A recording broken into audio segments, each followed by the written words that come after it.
Tuition మరియు scholarship తో చదవాలనుకుంటున్నారా? అయితే విదేశ్ కన్సల్ట్ ని సంప్రదించండి. ఇప్పుడు ఏ నోట విన్నా హైడ్రానే. హైదరాబాద్ పేరును హైదరాబాద్ గా మార్చేశారు అంటూ సోషల్ మీడియా పోస్టుల గురించి తెలిసిందే. సాధారణంగా ఏదైనా నిర్ణయాన్ని తీసుకున్నప్పుడు ముందు సామాన్యుల మీద చూపించే అధికార వ్యవస్థలకు భిన్నంగా హైడ్రా తన తొలి అడుగులోనే పెద్ద పెద్ద కాంట్రాక్టర్లు బడాబాబుల ఆస్తుల మీదనే ఫోకస్ చేసింది. దీంతో ఈ వ్యవహారం ఇప్పుడు సంచలనంగా మారింది. మీడియాలోనూ సోషల్ మీడియాలోనూ ఇదే చర్చ నడుస్తోంది. ఏ రోజు ఎవరికి సంబంధించిన ఆస్తుల మీద కూల్చివేతలు చేపడుతుంది అనేది చర్చగా మారింది. సాధారణంగా అధికారంలో ఉన్న పార్టీకి సంబంధించిన నేతలు వారికి సంబంధించిన ఆస్తుల మీద చర్యలు తీసుకోవడానికి కాస్త ముందు వెనుక ఉంటుంది. అందుకు భిన్నంగా కాంగ్రెస్ నేతలకు సంబంధించిన వాటిపైన హైడ్రా కొరడా జల్పించింది.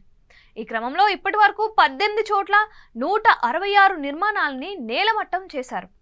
కట్టడాలు కూల్చిన నేపథ్యంలో నిర్మాణ వ్యర్థాలు భారీగా పోగుపడుతున్న పరిస్థితి. వీటిని తరలించేందుకు కోట్లాది రూపాయల ఖర్చు కానుంది. మరి వీటిని ఎవరు భరిస్తారు అన్నది ఇప్పుడు ప్రశ్న.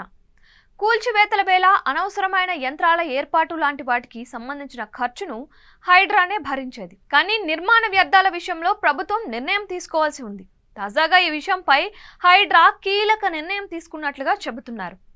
నిర్మాణ వ్యర్థాలను తరలించేందుకు సదరు నిర్మాణాన్ని చేపట్టిన వారి నుంచే వసూలు చేయాలి అన్న ఆలోచనలో ఉన్నట్లు తెలుస్తోంది.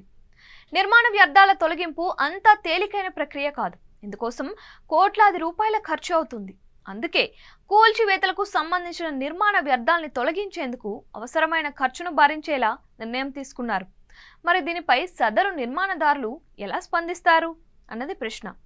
ఇప్పటికే ఆస్తుల డ్యామేజ్ విషయంలో హైడ్రా తీసుకున్న నిర్ణయాలపై గుర్రుగా ఉన్నారు వారు. తాము కూల్చేసిన నిర్మాణ వ్యర్థాల తరలింపు ఖర్చును భరించాలి అన్న దానిపై ఎలా స్పందిస్తారు అన్నది ఆసక్తికరంగా మారింది.